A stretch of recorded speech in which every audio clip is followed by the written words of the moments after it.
आणि आता थेट कोलकात्यामध्ये जाणार आहोत। कोलकात्यात आंदोलन केलं जाते, जोरदार आंदोलन सुरू आहे आणि या आंदोलकांवरती पाण्याचे फवारे मारले जात आहेत। इथे दृश्य आपण बघतोय, कोलकात्यात आंदोलनाला सुरुवात झालेली आहे। युवक मोठ्या प्रमाणात आहेत आणि त्या आंदोलकांवरती पाण्याच्या फवाऱ्यांचा मारा केला जातोय। या आंदोलकांना पांगवण्याचा प्रयत्न सुरू झालेला आहे।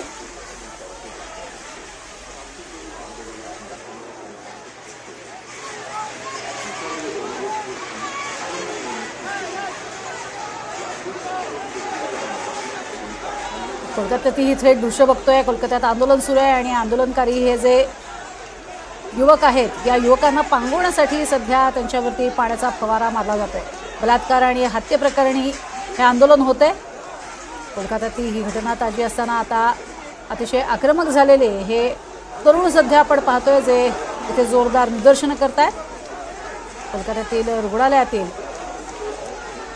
एका तरुण डॉक्टरीच्या बलात्कार आणि हत्ये प्रकरणी आता हे आंदोलन होते आणि या संदर्भात आपण बघतोय आक्रमक झालेले असे युवक आणि आंदोलनकारी मोठ्या संख्येने उपस्थित आहेत आणि या सगळ्यांना पांगवण्याचा प्रयत्न केला जातोय। त्यासाठी पोलिसांकडे पाण्याचा फवारा जो आहे तो या आंदोलकांवर मारला जातोय। बॅरिकेड जे आहेत ते बाजूला करण्याचं काम इथे काही तरुण करतायत। पूर्णपणे बॅरिकेडिंग करण्यात आलेलं आहे, दुसऱ्या बाजूला कोणी येऊ नये यासाठी। आणि ज्यावेळेला बॅरिकेडिंग बाजूला केलं जातंय त्यावेळेला हा पाण्याचा फवारा या तरुणांवरती मारला जातोय। तिथे कोलकात्यातील दृश्य आपण बघतोय, मोठ्या प्रमाणात इथे आंदोलन सुरू आहे। विद्यार्थी संघटना एकवटलेल्या आहेत आणि विद्यार्थी संघटनांच्या वतीनं जोरदार आंदोलनाला सुरुवात झालेली आहे। हातामध्ये फलक घेण्यात आलेत आणि हे हातामध्ये फलक दाखवत पोलिसांसमोर जोरदार निदर्शनं सुरू आहेत। मात्र हेच आंदोलक मोठ्या संख्येनं जमलेले आहेत। कोलकात्यातल्या मुख्य चौकामध्ये हे सगळे आंदोलनकर्ते जमलेत।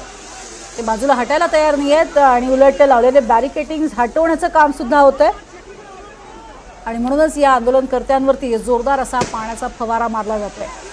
सध्या विद्यार्थी संघटना या रस्त्यावर उतरल्यात। कोलकात्याच्या सचिवालयावरती हा मोर्चा जाणार होता, मात्र या सचिवालयावरती जाण्यापासून या सगळ्या युवकांना रोखण्यात आलंय।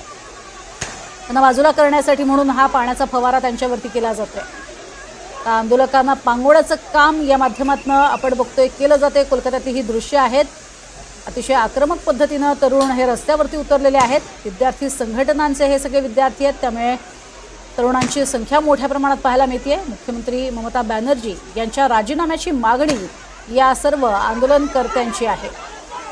कोलकाता बलात्कार आणि हत्ये प्रकरणी आंदोलक आक्रमक झालेले आहेत। विद्यार्थी संघटनांचे हे सगळे आंदोलक आहेत जे रस्त्यावर उतरलेत आणि जागोजागी निदर्शनं केली जात आहेत। सचिवालयावरती जाऊन मोर्चा काढायचा होता, मात्र सचिवालयावरचा हा मोर्चा पोलिसांनी रोखलाय। मध्ये बॅरिकेडिंग केलेलं आहे आणि मध्ये केलेल्या या बॅरिकेडिंगला बाजूला करण्याचं काम काही विद्यार्थी करतायत।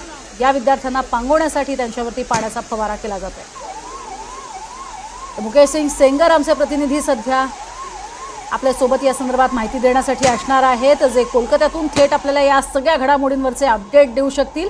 नेमकी विद्यार्थी संघटनांची काय भूमिका आहे, आक्रमक झालेले हे सगळे विद्यार्थी संघटनेचे कार्यकर्ते आणि तरुण रस्त्यावरती उतरलेत, घोषणाबाजी देत आहेत आणि मुख्यमंत्री ममता बॅनर्जी यांच्या राजीनाम्याची मागणी करतायत।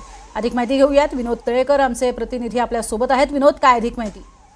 प्रज्ञा, सकाळपासूनच या सगळ्या कोलकाताच्या हावडा ब्रिज परिसरात मोठ्या संख्येनं विद्यार्थी संघटना जमलेल्या आहेत। जवळपास 5 ते 6 विद्यार्थी संघटनांचा या नबन्ना अभियानामध्ये सहभाग आहे। यांची प्रमुख मागणी आहे ती म्हणजे कोलकाता रेप आणि मर्डर प्रकरणात सरकार पूर्णतः असफल ठरलेलं आहे, त्यामुळे मुख्यमंत्री ममता बॅनर्जींनी राजीनामा द्यावा ही त्यांची प्रमुख मागणी आहे आणि त्यासाठी ते सचिवालयावर मोर्चा काढणार होते। या मोर्चासाठी या आंदोलनाचं नाव नबन्ना अभियान असं देण्यात आलेलं आहे आणि त्या मार्फत ते हावडा ब्रिज मार्गे सचिवालयाकडे जात होते। मात्र आता आपण जी दृश्य पाहतोय ती हावडा ब्रिज परिसरातली आहेत। हावडा ब्रिजवरून सचिवालय परिसरात जाण्यासाठी हे विद्यार्थी पुढे सरकत होते, मात्र हावडा ब्रिजच्या सुरुवातीलाच त्यांना मोठ्या प्रमाणावर जवळपास 10 ते 12 फुटी बॅरिकेडिंग करण्यात आलेलं आहे आणि विशेष म्हणजे हे बॅरिकेडिंग नुसतं बॅरिकेड्स आणून ठेवलेले नाही आहेत, तर तिथे बॅरिकेड्स ठेवून बाजूला लोखंडी रॉड्स गाडून त्याच्यात वेल्डिंग करून ते अधिक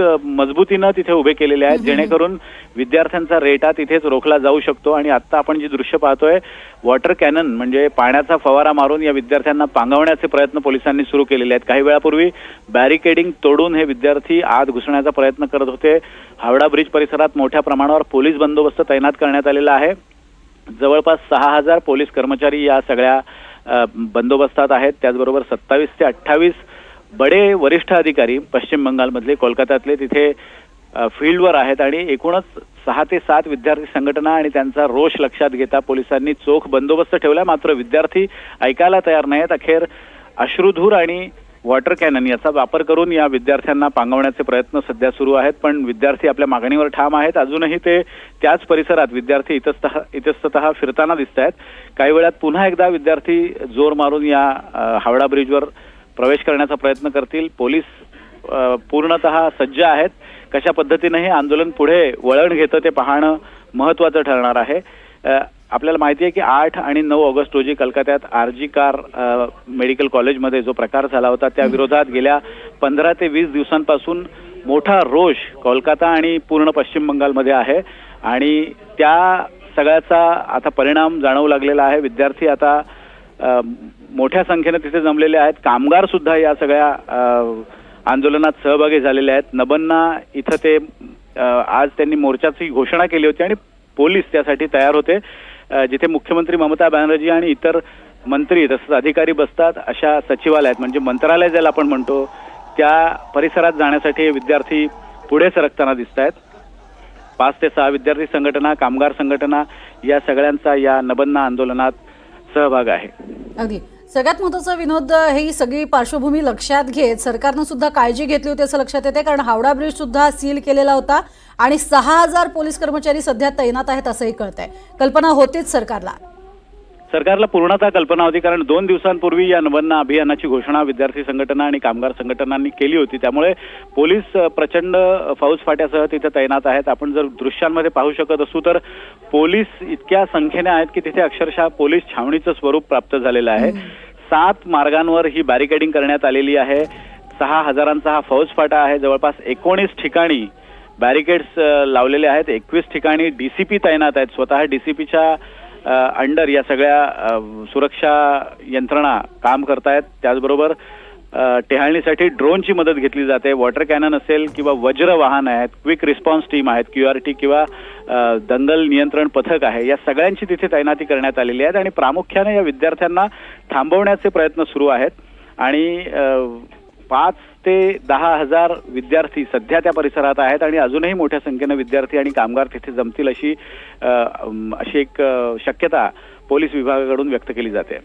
नक्कीच धन्यवाद विनोद या संपूर्ण माहितीसाठी. अतिशय आक्रमक झालेल्या या सगळ्या विद्यार्थी संघटनांचे विद्यार्थी तरुणही यात आहेत, तसंच कामगार सुद्धा यात मोठ्या संख्येनं सहभागी झालेत आणि त्यांना पांगवण्यासाठी तब्बल 6,000 कर्मचारी तैनात करण्यात आलेले आहेत एकट्या कोलकात्यातल्या सचिवालयातल्या परिसरात.